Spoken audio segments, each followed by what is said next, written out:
இப்போ வந்து பார்த்தீங்கன்னா, வந்து திருச்சியில வந்து ஒரு மீட்டிங் நடந்தது.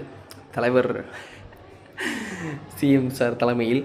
ஸோ அது வந்து எல்லோரும் கேட்டுட்ருந்தாங்க, ஏன் இவர் வந்து ரோட் ஷோ மாதிரி போக வேண்டியதானே, இப்போ போலீஸ் வந்து அவங்க கட்டுப்பாட்டில் தானே இருக்குது வைக்கிது அப்படின்னு சொல்லிட்டு. ஆனால் யாருமே வந்து அண்டர்ஸ்டாண்ட் பண்ணலை. எனக்கு தெரிஞ்சு சாட்டை துரைமுருகன் அவர் வந்து அண்டர்ஸ்டாண்ட் பண்ணி சொன்னார்னு நினைக்கிறேன். இந்த மாதிரி ஒரு 2-3 வீக்ஸில் வந்து ஜூன் மாதமே அனௌன்ஸ்மெண்ட் வந்துடும், திருச்சியில் வந்து பை எலெக்ஷன் நடக்கிறதுக்கு, தலைவர் அதுக்காக தான் அங்கே போயிருக்காரு அப்படின்னு சொல்லி. ஸோ ஜூலை 1 வந்துருமா கைஸ், ஜூலை 1 பை எலெக்ஷன் வந்துருமா திருச்சி. அப்புறம் வந்து அந்த ஒரு 4-5 பேர் வந்து ரிசைன் பண்ணாங்க இல்லையா.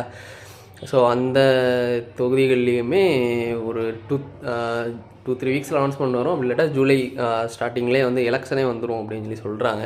ஸோ அதுக்காக தான் வந்து போயிருக்காங்க. இது வந்து நன்றி சொல்கிறதுக்கான மீட்டிங் கிடையாது.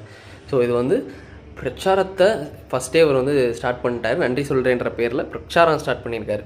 ஸோ எப்படியும் வந்து இங்கே ஆல்ரெடி அடி விழுந்துட்டுருக்கு, எங்கே மறுபடியும் நம்ம வந்து அடி வாங்கிடக்கூடாது அப்படின்றதுக்காக ஸ்டார்டிங்லேயே போய் பிரச்சாரம் பண்ணிட்டு எல்லாமே அவங்க தான் பண்ணாங்க, இவங்க பண்ணிட்டாங்க அப்படின்னு சொல்லி மறுபடியும் மீண்டும் ஒரு விக்டிம் கார்ட் ப்ளே பண்ணி ஸோ